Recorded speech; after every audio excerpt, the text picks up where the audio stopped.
दोस्तों आज हम बात करेंगे कॉन्सेप्ट थ्रू क्वेश्चंस की। जी हाँ, CTQ। CTQ क्या है? CTQ से आप अपने कॉन्सेप्ट कैसे इंप्रूव कर सकते हैं? GATE, engineering services, public sectors, चाहे वो इसरो, DRDO, कोई भी एग्जाम हो, उसको क्रैक करने के लिए CTQ का क्या रोल हो सकता है, तो मैं डिटेल में इस बात पे चर्चा करूंगा। साथ में एक इलस्ट्रेटिव एग्जाम्पल लेकर के मैं एक्सप्लेन करूंगा कि हम किस तरह से क्लास में या वीडियो लेक्चर्स में आपको CTQ के थ्रू आपका रिवीजन कराएंगे। तो दोस्तों आप भी इस बात से सहमत होंगे कि कई बार हम बुक्स पढ़ते हैं, बुक्स पढ़ने के बाद फिर जब हम क्वेश्चन सॉल्व करने बैठते हैं, चाहे वो प्रीवियस ईयर एग्जाम का हो या टेस्ट सीरीज का हो, तो क्वेश्चंस नहीं बनते, ये गलतियां होती हैं। ऐसा हम लोगों के साथ भी होता है और आप लोगों के साथ भी होता होगा। तो ऐसा इसलिए होता है क्योंकि जब हम अपने कॉन्सेप्ट्स पढ़ रहे होते हैं तो उसके बहुत सारे ऐसे एनालिटिकल पार्ट्स हैं जिस पर हमने गौर नहीं किया होता या जिसके बारे में सोचा नहीं होता। जब हम क्वेश्चंस को अटेम्प्ट करते हैं तो पता लगता है कि इस तरह का तो हमने पढ़ा ही नहीं था। हाँ, उसका डेफिनेशन पढ़ी थी, उसका एप्लीकेशन नहीं पढ़ा था। तो क्वेश्चंस थ्रू कॉन्सेप्ट का जो बेसिक एम है, हम इस तरह की क्वेश्चंस पिकअप करेंगे, डिजाइन करेंगे जो नए क्वेश्चंस हैं, और उन क्वेश्चंस के थ्रू जो रिलेटेड कॉन्सेप्ट्स हैं वो क्लियर करेंगे, उनको एक्सप्लेन करेंगे। आप इस बात से सहमत होंगे कि किसी भी सब्जेक्ट की बात कर लें, अगर हम let us take an example of strength of material, तो देयर आर नियरली 10 टॉपिक्स और each topic has near about 5 to 6 important concepts. इसका मतलब यह है कि अगर 5 to 6 important concepts in each topic and multiplied by 10 may be around 45 to 50 concepts. तो अगर आप 45-50 क्वेश्चंस को पिकअप कर लें which explain these concepts, then in exam you will find something similar or somewhat from these important concepts। हमेशा हम देखते हैं, आप प्रीवियस 10 ईयर 12 ईयर के एग्जाम के क्वेश्चंस एनालाइज करिए और आप पाएंगे कि ज्यादातर जो क्वेश्चंस हैं वो इन्हीं इंपॉर्टेंट कॉन्सेप्ट से पूछे जाते हैं। आई विल नॉट से कि 100% क्वेश्चंस यहीं से पूछे जाते हैं, बट मेजॉरिटी में भी 80-90% और even more than that questions are being asked from these important concepts. तो ऐसे ही इंपॉर्टेंट कॉन्सेप्ट्स हम लोग पिकअप करेंगे और दो पिक करने के बाद फिर उनको एक्सप्लेन करेंगे through the questions and you will be able to clear your concepts.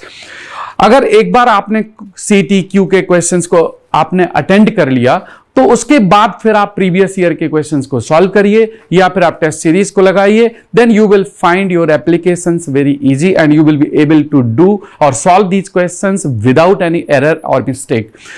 जो स्टूडेंट पहले से भी पढ़ाई कर रहे थे, let us say you have been preparing since last 1 or 2 years और मोर, बट आप बहुत अच्छा नहीं कर पाए एग्जाम में, आपकी अच्छी रैंक नहीं आ पाई एग्जाम में, तो कुछ ऐसी चीजें हुई होंगी जो आप एग्जाम में परफॉर्म नहीं कर पाए, वो मिस्टेक हुई हो या स्पीड कम रह गई हो या कॉन्सेप्ट वीक रह गए हो, तो उन चीजों को हम कैटर करेंगे। दूसरा, जो फ्रेशर स्टूडेंट्स हैं जिन्होंने अभी ऑलरेडी पढ़ाई स्टार्ट कर ली है, कुछ सब्जेक्ट्स कंप्लीट कर चुके हैं, उनके लिए ये धीरे धीरे वो सारे सब्जेक्ट्स कर सकते हैं, CTQ आप अटेम्प्ट कर सकते हैं। तीसरा, जिन कॉलेज में जिन बच्चों ने पढ़ा है and if you have already prepared in your college and you are such aspirant for the any competitive exam, then this will be important and useful. साथ ही साथ जो स्टूडेंट मास्टर्स कर रहे हैं या जो साथ में कोई किसी कॉम्पिटिटिव एग्जाम को फेस करेंगे, चाहे वो सिविल सर्विसेज हो, इंजीनियरिंग सर्विसेज हो, गेट का एग्जाम हो या फिर SSC या फिर कोई PSUs का एग्जाम हो या आपको अपने कॉलेज का सेमेस्टर एग्जाम है, वहां पर भी ये क्वेश्चंस आपको हेल्प करेंगे। हमने जो क्वेश्चंस इसमें पिक किए हैं, जो क्वेश्चंस का सिलेक्शन किया है, they are very unique kind of the questions और जहां से हम ज्यादा से ज्यादा कॉन्सेप्ट्स आपकी क्लियर कर सकते हैं। मैं आपको दोस्तों ये भी बताना चाहता हूं कि हमने इंजीनियरिंग सर्विसेज और गेट को एक साथ क्यों रखा और उसको कंप्यूटर साइंस और IN को खाली गेट के लिए अलग से क्यों रखा, उसके पीछे एक रीजन है। क्योंकि जो क्वेश्चंस होते हैं उनसे अगर आपको कॉन्सेप्ट सीखना है तो कुछ आपको न्यूमेरिकल डेटा क्वेश्चंस लेना पड़ेंगे, कुछ कन्वेंशनल टाइप के क्वेश्चंस लेना पड़ेंगे और कुछ क्वेश्चंस MCQ के होंगे जिनसे आप बहुत सारे कॉन्सेप्ट सीख सकते हैं। और इंजीनियरिंग सर्विसेज में इस तरह के क्वेश्चंस भी आते हैं जो न्यूमेरिकल डिस्क्रिप्टिव टाइप के होते हैं, सिविल सर्विसेज मेंस में आते हैं। तो जो कॉन्सेप्ट लर्निंग होती है वो कहीं ना कहीं डिस्क्रिप्टिव नेचर ऑफ क्वेश्चन से होती है। तो इसलिए गेट और इंजीनियरिंग सर्विसेज को क्लब करके, क्योंकि अल्टीमेटली हमारा फोकस है कॉन्सेप्ट्स पर, आपको कॉन्सेप्ट्स अच्छे करना है और एक बार आपके कॉन्सेप्ट्स क्लियर हो गए तो you can apply these concepts in any question और you can apply in N number of questions, so will not be a tough task. जो क्लासेस ली जाएंगी, वीडियो लेक्चर्स जो लिए जाएंगे CTQ के, वो हमारे मेड-EG के जो कोर फैकल्टी मेंबर्स हैं, इनफैक्ट ये specialized members of the each subject वो लेंगे, और ये सारे टीचर्स अपने अपने एरियाज के क्वेश्चंस डिजाइन इन्होंने किए हैं, and those questions will be discussed. एक चीज मैं यहां पर क्लियर कर देना चाहता हूं कि जो एक्स मेडीजी स्टूडेंट्स हैं वो इस बात से निश्चिंत रहे कि उनके माइंड में एक बात आ सकती है कि कहीं ये प्रीवियस ईयर के क्वेश्चन तो नहीं होंगे या क्लास में डिस्कस किए हुए क्वेश्चंस तो नहीं होंगे, तो ऐसा बिल्कुल नहीं है। All together a new concept है, तो न्यू क्वेश्चंस इसमें डिजाइन किए गए हैं, कुछ डिफरेंट, कुछ इस तरह के क्वेश्चंस जिससे आप ना कॉन्सेप्ट सीख सकते हैं और कॉन्सेप्ट आपको लर्निंग में बड़ी हेल्प मिलेगी। इसमें languages we have kept both. If you are in GATE plus ESC courses then either you can opt for the English language where the all concepts and questions will be taught and discussed in English, या फिर आप English language में opt कर सकते हैं, Hindi plus English, जहां पर आपको हिंदी और इंग्लिश का मिक्स रहेगा। Questions will be explained in Hindi and in time to time English के कॉम्बिनेशन के साथ में, जो यूजुअल हमारी बोलचाल की भाषा होती है, like what I am doing. तो ये है। आप अब इसमें दोनों में क्वेश्चंस सेम ही होंगे, कोई 1% 2% वेरिएशन हो तो नहीं कह सकते, और कहीं कहीं पर टीचर्स सेम है किसी किसी सब्जेक्ट में, किसी किसी सब्जेक्ट में कुछ ऐसे टीचर्स हैं जो इंग्लिश में ज़्यादा कन्वर्सेंट हैं, हिंदी में नहीं है, तो उनको उसी हिसाब से फिर उनका एरिया दिया गया है। बट मोस्टली आप देखेंगे कि टीचर्स और मोर और लेस सेम। मैं भी लूँगा स्ट्रेंथ ऑफ मटेरियल सिविल में भी और मैकेनिकल में भी, और मैं भी शेयर करूँगा दूसरे टीचर्स के साथ में, तो आपको एक यूनिक कॉन्सेप्ट सीखने को मिलेगा और आपको आइडिया लगेगा कि कैसे मेरी जी टीम ने आपके लिए एक बहुत अच्छा कोर्स डिजाइन किया है, CTQ। तो आज मैं इसका एक इलस्ट्रेटिव एग्जाम्पल ले रहा हूं, और इस इलस्ट्रेटिव एग्जाम्पल के थ्रू मैं एक्सप्लेन करूंगा कि इस CTQ कोर्स पे आप किस तरह के क्वेश्चंस एक्सपेक्ट कर सकते हैं। हम जैसे स्ट्रेंथ ऑफ मटेरियल की अगर बात करें तो देयर आर नियरली 10 टॉपिक्स, और इन 10 टॉपिक्स में जैसे प्रॉपर्टीज ऑफ मेटल्स हैं, एप्लीकेशन ऑफ हुक्स लॉ है, टेम्परेचर स्ट्रेसेस है, शियर फोर्स बेंडिंग मोमेंट है, टॉर्सन ऑफ शाफ्ट है, प्रिंसिपल स्ट्रेसेस है, थ्योरीज ऑफ फेलियर है, bending and shear stress distribution, pressure vessels, columns and stress, deflection of beams. अगर हम इन सभी topics में से एग्जाम में देखें, गेट, इंजीनियरिंग सर्विसेज या अदर इंपॉर्टेंट एग्जाम्स, तो आप देखेंगे कि लगभग अराउंड 40 to 45 ऐसे कॉन्सेप्ट्स हैं जो ज्यादातर पूछे जाते हैं और हमेशा रिपीट होते रहते हैं। अगर उन 40-45 कॉन्सेप्ट्स को अगर अच्छे तरीके से कर लिया जाए, then you will be in a confident position to tackle any difficult question और एनी ट्रिकी क्वेश्चन। हम लोग अपने इस डिस्कशन में ये भी ध्यान में रखेंगे कि क्वेश्चंस का जो डिस्कशन हो वो कहीं ना कहीं शॉर्टकट मेथड्स भी हों, ट्रिकी मेथड्स भी हों, कॉन्सेप्ट्स भी हों, तो आपको मल्टीपल अप्रोच देने की कोशिश करेंगे। तो नंबर ऑफ क्वेश्चंस पर ज्यादा फोकस नहीं होगा कि नंबर ऑफ क्वेश्चंस ज्यादा से ज्यादा हों, रादर इस बात पर फोकस होगा कि हम कॉन्सेप्ट्स ज्यादा से ज्यादा दें। Through one question if I can give the more number of concepts, that is more important rather covering more number of questions and less concepts. तो इसी तरह से हम लोगों ने सभी हमारे जो मेडीजी के टीम मेंबर्स हैं, हम लोगों ने सबने एक मीटिंग की थी, और उस मीटिंग के साथ हम लोगों ने डिसाइड किया कि हम इसको कैसे कराएंगे। एक कॉमन इंस्ट्रक्शन के साथ सभी लोग एक ही तरह की अप्रोच फॉलो करेंगे, and it will be a unique concept for you. तो CTQ is going to be unique for you and important for you. तो अब हम बात करते हैं यहां पर CTQ की। तो एक मैं ऐसा ही सवाल ले रहा हूं CTQ का, और this question which I am going to take is from the basic concepts of the elasticity and its application. हम लोग जानते हैं स्ट्रेंथ ऑफ मटेरियल में पहला चैप्टर होता है properties of metals. Properties of metals में अगर आपने इलास्टिक कर्व देखा हो, stress strain relationship which I discussed in one of the my concepts in the YouTube channel में पड़ा हुआ है मेरा एक वीडियो, लेक्चर नंबर 2। तो वहां पर हम डिस्कस करते हैं कि if you apply the loading on A member, then how it shows the behavior, and we can draw the stress strain curve also. Question says that, देखिए जरा, a bar of length 1.0 meter is made of structural steel। देखिए steel के कई तरह के grades हैं, so structural steel having stress strain curve as shown in figure. जरा आप इसमें कर्व में नजर डालिए, strain in x axis and stress in y axis, stress is in megapascal, strain is in fraction 0.08 is the fracture strain. Actually strain is delta by L, deflection divided by length, so it is dimensionless, and stress is in Newton per mm square or maybe in Newton per meter square and so on. So here it is expressed as megapascal, that is Newton per mm square. Stress strain curve of this structural steel is, देखिए आप O से zero, this is zero और O which is origin, it starts from O to A and after A it becomes straight line horizontal. O to A is also a straight line but is inclined and A onward it becomes horizontal. It simply means the behavior of this steel is, structural steel is elastoplastic. O to A is elastic in nature and A onward is plastic in nature. अब यहां पर आइए, question says the yield stress of steel is 250 megapascal. तो at 250 megapascal elasticity completes. It means thereafter it starts yielding. So this is the yield point or the elastic point A.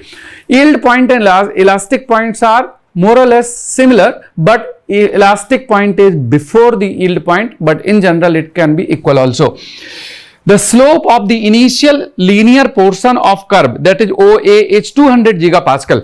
अगर आप इस curve का slope check करोगे, ये dy by dx, then this slope is 200 gigapascal. 200 gigapascal का मतलब होता है because slope is y by x and y is in megapascal, x is dimensionless, so obviously it will become in megapascal. So OA is 200 gigapascal. आपको इस चीज को ध्यान रखना है कि जो इलास्टिक कर्व का इनिशियल पोर्शन होता है, if that is straight line and the slope of this straight line curve is nothing but the Young's modulus. तो एक तरह से ये यंग्स मॉडुलस दे रखा है.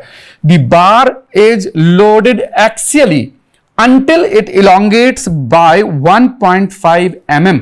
तो जो 1 मीटर लेंथ की बार है, you apply the axial loading and due to that axial loading the elongation becomes 1.5 mm and then the load is removed.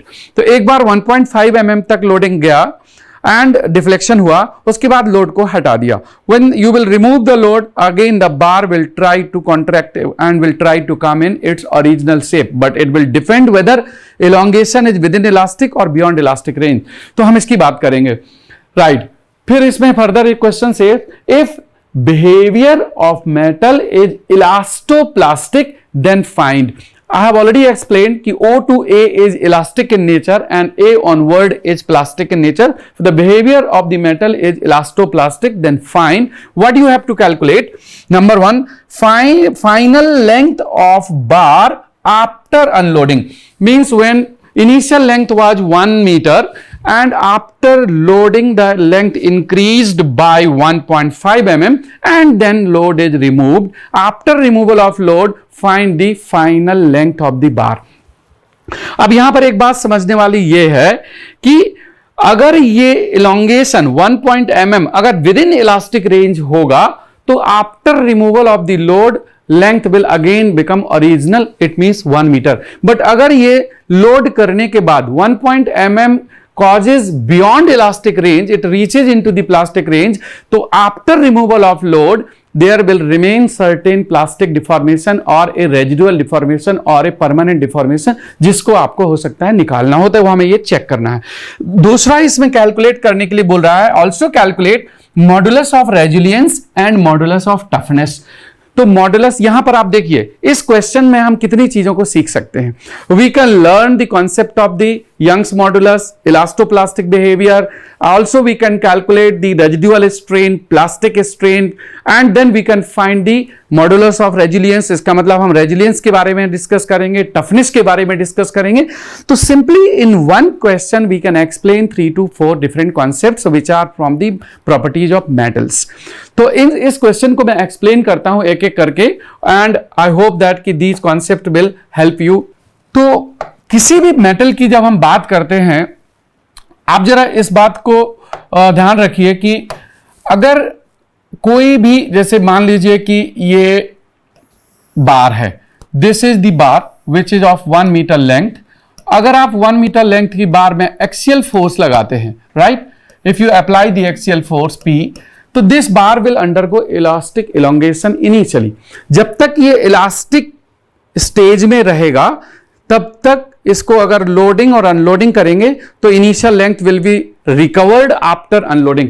तो अगर हम इस कर्व को प्लॉट करें, इसके इलास्टिक कर्व को प्लॉट करें, अगर ये इलास्टिक स्टेज में है तो कुछ ऐसा चलेगा, लेकिन this will be when the loading is up to the elastic. If this elastic load P is increased gradually, तो metal to metal behaviour different होता है। जो stress strain curve which will be found will depend on the type of metal. जैसे aluminium अगर आप ले लोगे तो इलास्टिक से सडनली प्लास्टिक नहीं होगा, वो ग्रेजुअली कन्वर्ट होगा, इस तरह से कन्वर्ट होगा। अगर एल्युमिनियम होगा तो ऐसा जाएगा। लेकिन अगर ये एल्युमिनियम नहीं है, अगर एल्युमिनियम नहीं है, अगर ये स्टील है और वो भी स्ट्रक्चरल स्टील, जिस तरह की बात इसमें कर रहा है इलास्टोप्लास्टिक, तो after the elastic range it becomes perfectly plastic. तो दोस्तों हमें यहां पर यह चीज जानना है कि इलास्टोप्लास्टिक बिहेवियर का मतलब क्या है। जैसे ये O है, ये A है और ये मान लीजिए फ्रैक्चर पॉइंट है F, तो OAF this is elastoplastic behaviour. अगर ये परफेक्टली इलास्टिक होता, प्लास्टिक होता ही नहीं, तो सिर्फ ऐसा कर्व आता। अगर ये इलास्टोप्लास्टिक विद स्ट्रेन हार्डनिंग होता तो ऐसा आता।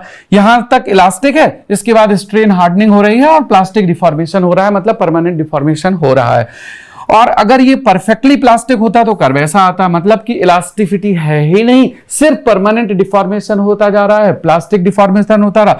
तो ये है प्लास्टिक कर्व, परफेक्टली प्लास्टिक। ये है इलास्टोप्लास्टिक विद स्ट्रेन हार्डनिंग, ये है परफेक्टली इलास्टिक या फिर लीनियर इलास्टिक। और इलास्टिसिटी कोई जरूरी नहीं कि इलास्टिसिटी हमेशा स्ट्रेट लाइन के थ्रू ही दिखाए।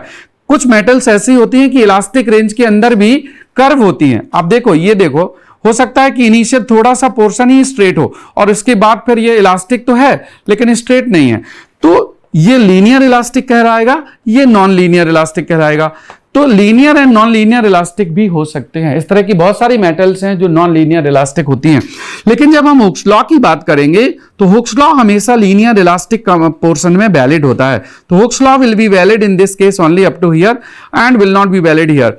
लेकिन हम इस केस की अगर बात करें तो Hooke's law will remain valid from O to A, क्योंकि ये लीनियर इलास्टिक है and in the linear elastic range the Hooke's law is applicable. That is one of the important assumptions of the Hooke's law, right. तो हम अभी जिस question की बात कर रहे हैं वो ये नहीं है, दैट इज दिस, राइट। तो दैट इज दिस, इस क्वेश्चन की बात कर रहे हैं। अब इसमें क्वेश्चन में दे रखा है कि this yield stress is of the order of 250 megapascal, क्योंकि this sigma which is in Y axis and this is in megapascal. Many of you have studied that कि हमेशा हम स्ट्रेस को y एक्सिस में लेते हैं और स्ट्रेन को x एक्सिस में लेते हैं। Strain is being shown by epsilon and stress is being shown by the sigma. और जो इस स्ट्रेस स्ट्रेन कर्व का जो इनिशियली स्लोप होता है ये dy by dx, आप देखिए dy by dx कितना होगा, dy by dx, dy by dx is constant or not? This is tan theta and this tan theta is constant and this constant is nothing but Young's modulus। अब Young's modulus आपको दे रखा है 200 gigapascal, clear और not? 200 gigapascal का मतलब होगा 2 into 10 raised to the power 5 newton per mm square. ये आपको डायमेंशनली कन्वर्ट कर सकते हैं। तो इसका मतलब यह है कि यहां से यहां तक स्लोप कांस्टेंट है, यहां तक A तक ये इलास्टिक है। Now yield stress and elastic stress are more और लेस सेम। हालांकि इलास्टिक स्ट्रेस में be little less than the yield stress, but in this question both are considered to be same. अगर आप इस A के corresponding अगर आप strain निकाल लें तो इसको हम कह सकते हैं यील्ड स्ट्रेन एप्सिलॉन y या फिर इलास्टिक स्ट्रेन। तो यील्ड स्ट्रेन या फिर इलास्टिक स्ट्रेन या फिर इसी को हम कह सकते हैं इलास्टिक स्ट्रेन, मतलब both of them are almost same. आप इसको निकाल सकते हैं, यील्ड स्ट्रेन और इलास्टिक स्ट्रेन को आप निकालें तो कितना होगा एप्सिलॉन। अब आपको स्ट्रेस स्ट्रेन रिलेशन या हुक्स लॉ का पता होगा तो within this O to A Hooke's law is valid. तो stress by strain is Young's modulus. यहां पर देखिए अगर हम E है तो dy को ले लें सिग्मा y, ये क्या है, this is nothing but sigma y। तो this must be epsilon y, sigma by y epsilon y is equal to Young's modulus. तो sigma y divide by epsilon y is equal to Young's modulus. अब आपको यहां पर Young's modulus पता है, sigma y पता है, तो आप यील्ड स्ट्रेन निकाल सकते हैं। Can you calculate boys? Yield strain will be how much here? It will be nothing but sigma y divide by Young's modulus, and sigma y की वैल्यू आपको पता है। Can you tell me what is the value? 250 megapascal, मतलब newton per mm square, and Young's modulus is 2 into 10 raised to the power 5 newton per mm square. तो अगर हम इसको calculate कर लें, तो कितना आ जाएगा? This we can calculate is 250 divide by 2 into 10 raised to the power 5, 00125। देखिए स्ट्रेन इज डायमेंशनलेस। क्यों? क्योंकि strain is deflection upon length, and deflection is also in mm, length is also in mm, तो delta by L must be dimensionless. तो इसकी जो value आ रही है, this value is 0.00125 mm। अगर आप अपने क्वेश्चन में जाएं तो आप जरा पीछे प्रीवियस क्वेश्चन में जाएं तो यहां देखिए कि फ्रैक्चर पॉइंट है ये, this is nothing but the fracture point. यहां पर ये ब्रेक हो जा रहा है, मतलब यहां तक इलोंगेट होने के बाद ये स्ट्रक्चर स्टील के स्पेसिमेन ब्रेक हो रहा है, फ्रैक्चर हो रहा है, तो फ्रैक्चर स्ट्रेन इज 0.08। अब आपको ये चेक करना है, आप आगे जाइए तो फ्रैक्चर स्ट्रेन इज 0.0, यहां देखिए दिस इज 0.08 और यील्ड स्ट्रेन इज 0.0125। अगर लोड लगाने के बाद strain developed is less than 0.00125 which is elastic strain और यील्ड स्ट्रेन, देन क्या होगा? अगर load applied is such that, this load applied is such that कि due to this load the deflection or elongation results in the strain which is less than the yield strain or elastic strain, then after removal of load entire strain will be released। आपको हमेशा ध्यान रखना है, elasticity of a metal is the property through which load if removed then entire deflection or strain can be removed and the specimen will recover its original shape and dimension। But if the load applied is beyond the elastic range, right? अगर load applied is such that the deflection or the strain is more than this, तो इसके beyond जाएगा। अगर इसके beyond जाएगा तो उसके बाद अगर आप लोड रिमूव करेंगे तो पूरी तरह से स्ट्रेन रिमूव नहीं होगी, क्योंकि total strain which will occur will have two components, एक इलास्टिक कंपोनेंट होगा और एक इसके बियॉन्ड जो नॉन इलास्टिक कंपोनेंट होगा। अब हम ये चेक करते हैं कि जो स्ट्रेन जो लोड दे रखा है उस लोडिंग की वजह से जो डिफ्लेक्शन है तो उसमें कितना स्ट्रेस आ रहा है। तो let me tell you boys कि how much is the deflection given in the member, length of the specimen. आप जरा क्वेश्चन पे फिर देखिए, length of the specimen is 1 metre, that is 1000 mm, and due to the loading the deflection is given as 1.5 mm, right? तो deflection is 1.5 mm and the length is this. तो हम अगर यहां पर देखते हैं तो डिफ्लेक्शन इज 1.5 mm, क्लियर और not? Yes, and initial length is how much? 1000 mm। Dimensionally homogeneous करने के लिए मीटर को mm में कन्वर्ट कर दिया, राइट? डायमेंशनली होमोजीनियस करने के लिए। तो what is the strain, total strain after loading, yes after loading, calculate करके बताइए। After loading it will B, strain will B delta divide by L, and delta is how much? 1.5 mm, and length is how much? 1000 mm. mm will get cancel, 0.0015। अब जरा देखिए, ये है loading के बाद strain, और इलास्टिक स्ट्रेन कितनी थी? ये थी, right? This is the yield और इलास्टिक स्ट्रेन। तो this is greater than this और नॉट? अगर this one is actual developed strain is more than the elastic strain, इसका मतलब प्लास्टिक रेंज में जाएगा। But if this value could have been less than this, तो elastic range में रह जाता। तो 0.0015 अगर आप देखोगे तो कहीं यहां पर इस तरह से आएगा। तो this will be here, this is the strain and this value of strain is 0.0015, 0.0015। अब देखिए, इसको मैंने B कह दिया, इसका मतलब यह है कि due to the load the elastic curve और the loading causes the up to the point B तक, इसका मतलब लोडिंग हो रही है। इसको मैं अगर थोड़ा कर्व को यहां पर लोडिंग करके दिखाऊं तो इसका मतलब है कि ये O से स्टार्ट होके A तक और A से स्टार्ट होके B तक, ये इस तरह से लोडिंग कर्व है। अगर ये A के अंदर अंदर होता तो लोडिंग और unloading curve could have been same, लेकिन A के बियॉन्ड जा रहा है, so this means loading and unloading curve will be different. देखो किसी भी मेटल में जितनी इलास्टिसिटी होती है वो अनलोडिंग करने के बाद रिलीज हो जाती है। तो अगर पॉइंट बी से इस मेटल को अनलोड कर दोगे तो ये वापस इसमें से जितनी इलास्टिक स्ट्रेन है, मतलब this point 0.00125, this much strain will be released. तो इसको अगर हम यहां से रिलीज स्ट्रेन को और लोड को हटा दें तो आपको देखेंगे आप कि इसका जो कर्व होगा लाइक दिस, देखिए मैंने ये इसलिए दिखाया है कि ये कर्व और ये कर्व पैरेलल होंगे। ये दोनों इसलिए पैरेलल होंगे क्योंकि जब ये अनलोड होगा तो आफ्टर अनलोडिंग इसकी इलास्टिसिटी रिमूव होगी। तो ये जो रिमूवल है इतना, ये portion, this is nothing but the equal to the elastic strain. Elastic strain is almost equal to the yield strain. तो जितनी इलास्टिक स्ट्रेन थी उतनी रिमूव हो जाएगी। इसका मतलब अब देखिए यहां पर ये दोनों पॉइंट्स अलग अलग हैं। You should not be confused, पहले वाला पॉइंट ये यहां पर है और ये दूसरा पॉइंट डिफरेंट है। These two points are different. अब ये इसके इधर भी हो सकता है, उधर भी हो सकता है, that can be anywhere, coincide कर जाए तो that can be coincidence, right.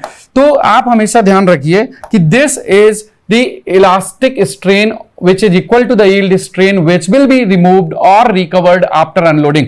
तो ये continuous curve loading curve है and ये discontinuous curve unloading curve है। तो अब आप अगर देखें कि how much plastic strain will be left, तो total strain is this।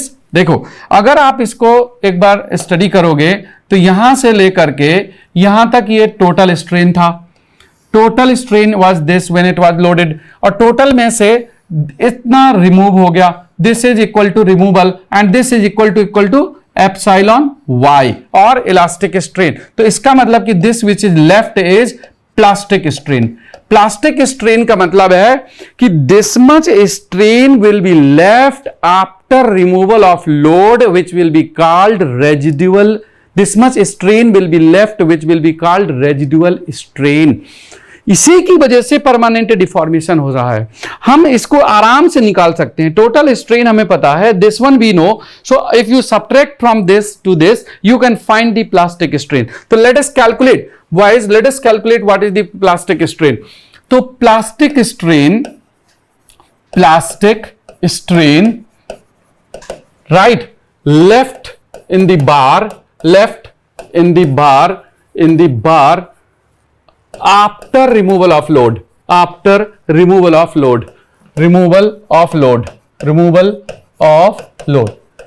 यहां पर आप क्या करेंगे, total strain minus elastic strain which is equal to the yield strain, elastic strain. अब total strain is known to you, how much it was 0.00125 and elastic strain was 0.00125, 0.00025। अब देखिए this strain is nothing but the plastic strain. इसी को residual strain कहा जाता है। This is also called residual strain, right, residual strain, या फिर इसको हम कह सकते हैं परमानेंट स्ट्रेन।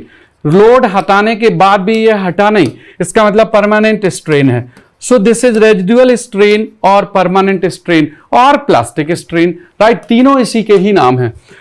अब अगर प्लास्टिक स्ट्रेन है तो प्लास्टिक डिफॉर्मेशन कितना होगा? प्लास्टिक डिफ्लेक्शन या deformation word is used when it is small and deflection word is used when little large. So plastic deformation will be, हम क्या कर सकते हैं, strain, plastic strain multiplied by the length of the member, right. तो initial length of the member, तो plastic strain is 0.002 0.0025, तो this is 0.0025 and length of the member is known as 1000 mm, तो इतने mm आ जाएगा. How much is that? If you multiplied by, so it is 0.25 mm. आप देखिए, load apply करने के बाद उसमें डिफ्लेक्शन था 1.5 mm, राइट? क्वेश्चन में दिया हुआ था 1.5 mm, लेकिन लोड हटा दिया तो उसके बाद भी कितना डिफ्लेक्शन बच गया? 0.25 mm. इसका मतलब है कि इलास्टिक डिफ्लेक्शन कितना था आउट ऑफ 1.5 में? 1.25 mm. और प्लास्टिक डिफ्लेक्शन कितना था? 0.25 mm. तो इलास्टिक और प्लास्टिक दोनों, that is why the question says कि there is the elastoplastic behaviour. तो इलास्टोप्लास्टिक बिहेवियर में प्लास्टिक डिफ्लेक्शन इज 0.25 mm. अब अगर आप फाइनल लेंथ इसकी निकालना चाहें कि what will be the final length, तो फाइनल, जो पहला क्वेश्चन था कि find the final length of the member, तो फाइनल लेंथ ऑफ बार कितनी होगी? Final length of bar will be initial length plus permanent या फिर प्लास्टिक डिफॉर्मेशन या डिफ्लेक्शन, जो भी कह सकते हैं आप, परमानेंट और प्लास्टिक डिफॉर्मेशन, आप इन दोनों को ऐड कर दीजिए. तो इनिशियल डिफ्लेक्शन आपको, इनिशियल लेंथ है 1000 mm plus 0. How much was this? If you recall it, this is 0.25 mm, तो प्लस 0.25 mm, 0.25 mm.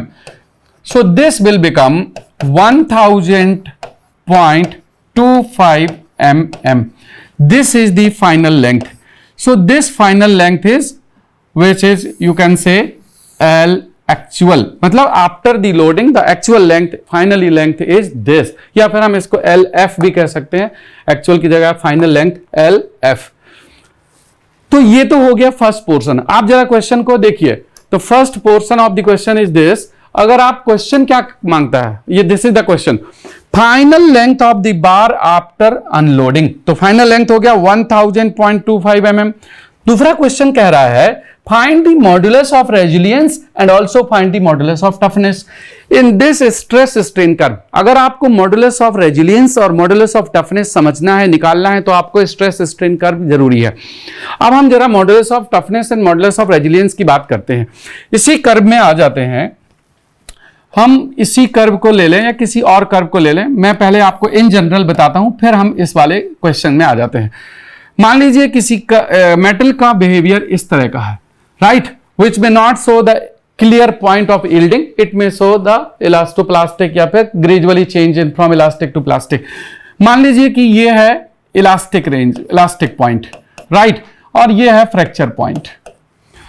तो when you start loading, this is strain and this is the stress, तो stress strain curve is always under static loading. ये जो curve होता है वो हमेशा static loading, मतलब gradually applied load from 0 to P. It is not the effect of suddenly applied load.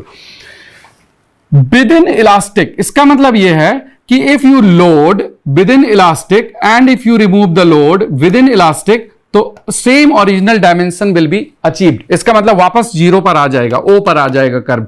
लेकिन अगर loading is extended beyond elastic, इसके बाद चले जाते हैं, और अगर मान लीजिए यहां तक चले गए, अब इसका वर्टिकल प्रोजेक्शन तो ये है, राइट, इसका मतलब कि total strain due to loading is here. But when you remove, अब आप देखिए, elastic strain was this much and beyond that is plastic. तो यहां से जब ये रिमूव करेंगे लोड, तो ये हमेशा इसके पैरेलल आएगा. This curve will B, initial portion is always straight line, उसके बाद हो सकता है नॉन स्ट्रेट. तो जो स्ट्रेट पोर्शन होता है उसी के पोर्शन के, स्ट्रेट पोर्शन के पैरेलल ये कर्व रिकवर होगा, तो ये अनलोडिंग कर्व होगा, राइट. इसी तरह से अगर यहां तक ले जाते हैं फ्रैक्चर होने के जस्ट पहले, राइट, देखिए फ्रैक्चर तो यहां पर हो रहा है, ये फ्रैक्चर है, लेकिन फ्रैक्चर के जस्ट पहले तक अगर लोडिंग करते हैं और यहां से अगर लोड हटा दें तो फिर ये भी पैरेलल ही आएगा. तो this will B unloading curve. तो आपको यहां ध्यान रखना है कि loading curve and unloading curve will B same if it is with in the elastic range. तो फ्रैक्चर पॉइंट F के जस्ट पहले अगर आप लोड रिमूव कर दो तो ये यहां तक आ जाएगा. अब देखो, हमें समझना है कि what is basically the toughness and what is the resilience. अब रेजिलियंस और टफनेस को समझने के लिए मुझे ये सब चीजें हटानी पड़ेगी पहले एक बार, और फिर मैं आपको रेजिलियंस और टफनेस यहां पर बताता हूं। रेजिलियंस का मतलब होता है कि the capacity of a metal to absorb and release the load. जब आप एनर्जी एब्जॉर्ब करना और एनर्जी रिलीज करने की कैपेसिटी, अगर entire energy which is being absorb can be released after unloading, then that much capacity is called the resilience. और toughness is the maximum energy which can be stored without fracture. तो इसके just पहले तक अब हमारे पास दो option होते हैं, एक तो है स्ट्रेन और यहां पर स्ट्रेस, दूसरा ऑप्शन है कि हम स्ट्रेस की जगह लोड ले लें और स्ट्रेन की जगह डिफ्लेक्शन ले लें। तो अगर ये लोड डिफ्लेक्शन कर्व लेंगे तो टोटल एनर्जी दिखाएगा, अगर ये स्ट्रेस स्ट्रेन कर्व ले लें तो ये एनर्जी पर यूनिट वॉल्यूम दिखाएगा, क्योंकि लोड डिवाइड बाय एरिया, तो यहां पर स्ट्रेस हो गया, यहां पर डिफ्लेक्शन डिवाइड बाय लेंथ, यहां स्ट्रेन हो गया, तो नीचे लेंथ तो नीचे area, area into length is volume. इसका मतलब कि अगर P इंटू डेल्टा है तो ये टोटल एनर्जी है, और P into delta by P by A into delta by L कर दें तो ये पर यूनिट वॉल्यूम। तो अगर हम स्ट्रेस स्ट्रेन कर्व प्लॉट कर रहे हैं तो स्ट्रेस स्ट्रेन कर्व के अंदर का जो एरिया है वो दिखाएगा मॉडुलस ऑफ रेजिलियंस या मॉडुलस ऑफ टफनेस, डिपेंडिंग कि अब तक कहां तक। तो देखो, अगर ये यंग्स मॉडल, ये है इलास्टिक लिमिट, तो ये है वो energy which is stored on loading up to E। This, अगर ये स्ट्रेस स्ट्रेन इलास्टिक रेंज तक है, so this area which is shaded represents the modulus of resilience. Modulus of resilience is nothing but it is the elastic strain energy per unit volume for any metal, elastic strain energy per unit volume. अब ये elastic point है तो elastic strain energy हो गया, per unit volume होता है हमेशा, तो modulus of resilience। तो अगर आपको modulus of resilience निकालना है then you have to find the area under the curve within elastic range, stress strain curve। अगर मॉडुलस वर्ड हटा दे, सिर्फ रेजिलियंस, तो यहां पर लोड लेना पड़ेगा, यहां डिफ्लेक्शन, और लोड डिफ्लेक्शन कर्व के अंदर सेम एरिया अगर आप निकालोगे तो रेजिलियंस। तो resilience is the total energy, modulus of resilience is total elastic strain energy per unit volume, but वो यूनिट वॉल्यूम का लेना। अब इसी तरह से अगर हम इसको फ्रैक्चर पॉइंट तक ले जाएं, ये है, और इस फ्रैक्चर पॉइंट तक, तो इसको टोटल एरिया अगर आप इसको निकाल लें up to the fracture point, तो इसको हम कहेंगे modulus of toughness. Toughness refers to the fracture and resilience refers to the elasticity.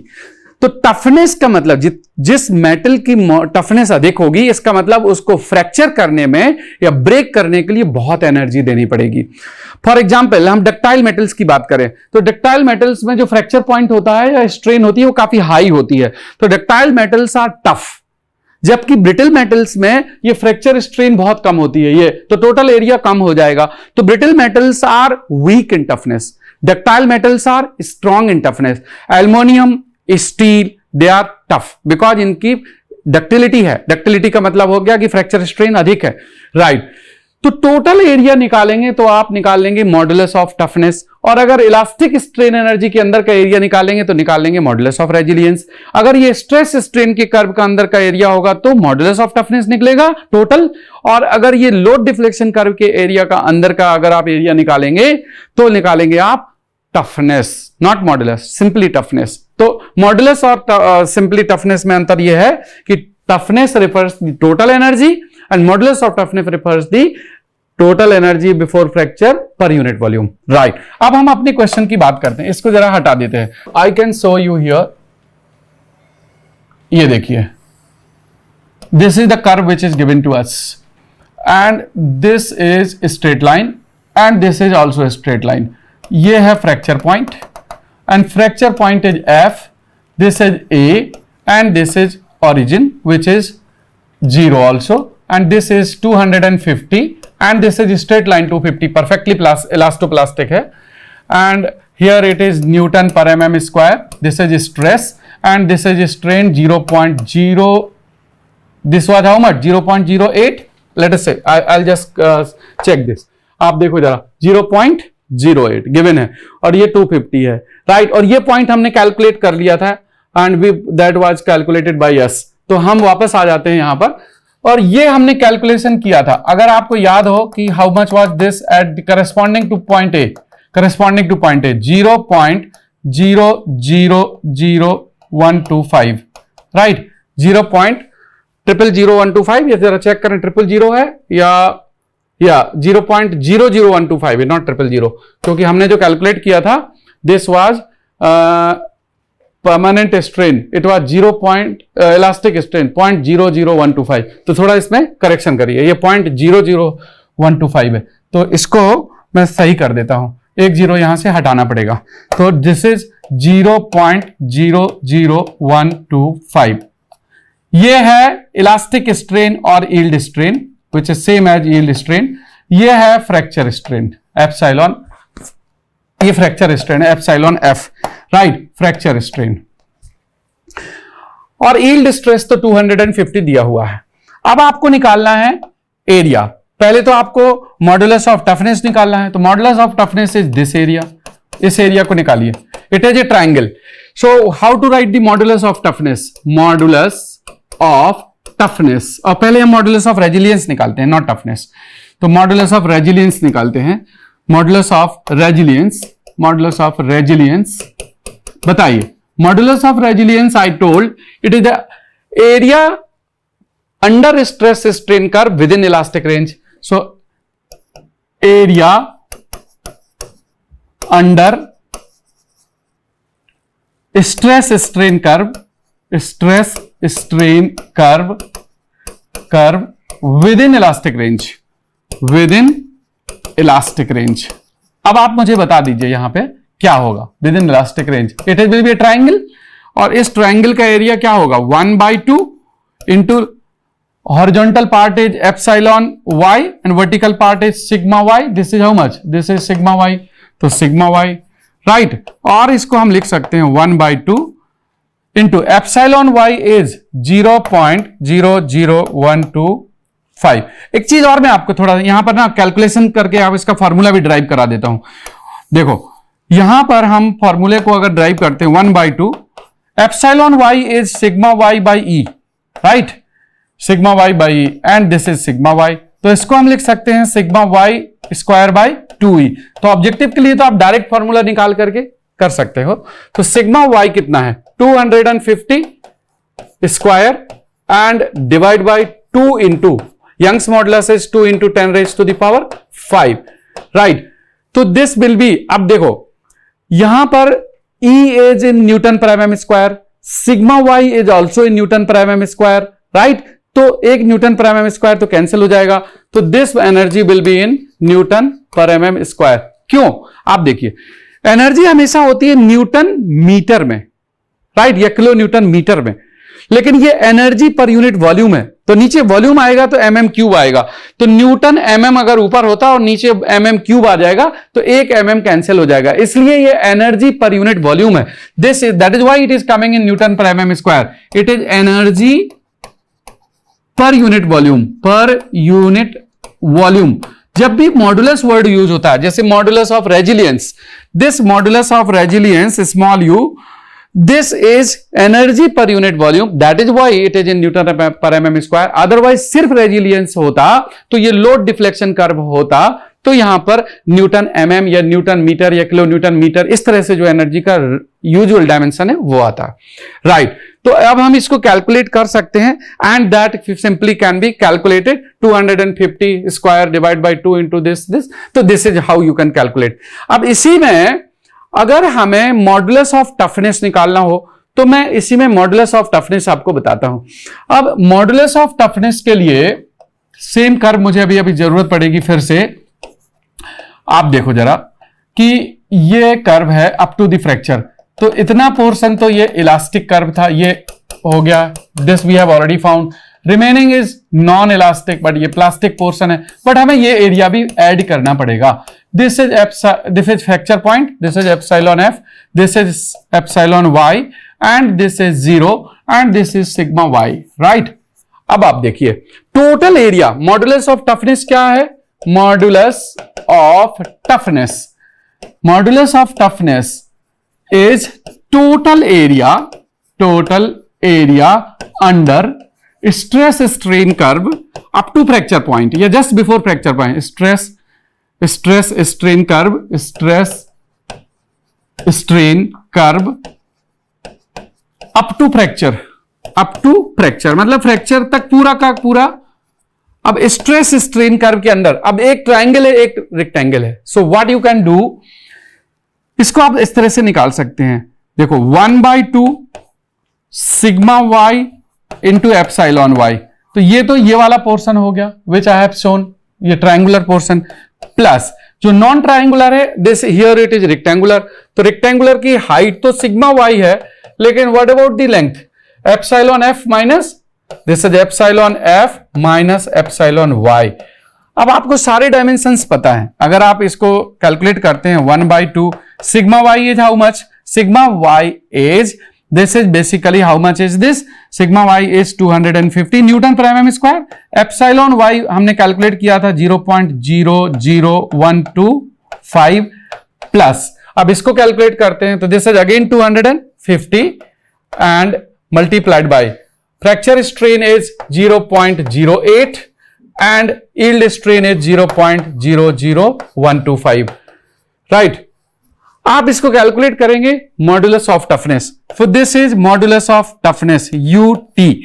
तो modulus of toughness represents the total area, right, and modulus of resilience represents the area under elastic part only, elasticity वाला जो portion है, तो ये portion है, ये this one dotted portion, this is nothing but the modulus of resilience, this dotted plus this shaded, the total area is modulus of toughness. अगर ये stress है, ये स्ट्रेन है, तो इस स्ट्रेस स्ट्रेन कर्व का एरिया मॉडुलस होगा, मतलब per unit volume, this will also be per unit volume. यहां पर भी डायमेंशन वही आएगा, न्यूटन पर mm स्क्वायर। क्यों? क्योंकि सेम जिस तरह से प्रीवियस केस में बताया सेम। तो अगर ये यहां पर हम लोड और डिफ्लेक्शन ले लेते तो ये पूरा टफनेस कहलाता और वो रेजिलियंस कहलाता। तो आपने यहां पर इस क्वेश्चन के थ्रू क्या क्या कॉन्सेप्ट सीखे? एक तो ये कि रेजिडुअल स्ट्रेन कैसे कैलकुलेट कर सकते हैं, फिर आपने कॉन्सेप्ट ये सीखा कि फ्रैक्चर स्ट्रेन के बाद अनलोडिंग करने के बाद कितना बच जाएगा, स्ट्रेस स्ट्रेन का बिहेवियर कैसा होता है, और रेजिलियंस और टफनेस क्या होता है, कि हम कैसे कैलकुलेट कर सकते हैं और किस तरह से हम कॉन्सेप्ट को सीख सकते हैं। बहुत सारे क्वेश्चंस हैं बड़े जो कॉन्सेप्चुअल होते हैं, आप अभी देखेंगे थर्मल स्ट्रेसेस है कि कैसे application, shear force, bending moment, principal stresses, deflections, theories of failure. Deflection के केस में आप देखोगे कौन सा मेथड अप्लाई करना चाहिए, किस केस में कौन सा मेथड बेस्ट होगा, कैसे शॉर्टकट से अप्लाई कर सकते हैं, और उन चीजों के कॉन्सेप्ट को कैसे एग्जाम में अगर आप थोड़ा डीपली एनालाइज करोगे पिछले 10 से 15 साल के सवालों को, यू विल फाइंड कि there are some important typical concepts which are important ever, वो हमेशा आते रहते हैं एवरी अल्टरनेट ईयर, या हर साल, या 1-2 साल में, 3 साल में। अगर आपने इन सारे कॉन्सेप्ट्स को क्वेश्चंस के थ्रू सीख लिया तो I hope you will be able to solve your previous year questions, test series questions and with the perfection, right. So thank you very much. और अगर आपको इसमें कुछ और चीजें जानना है तो आप मेडी प्राइम की वेबसाइट में जाकर के आप अपना CTQ के बारे में और देख सकते हैं। Thank you.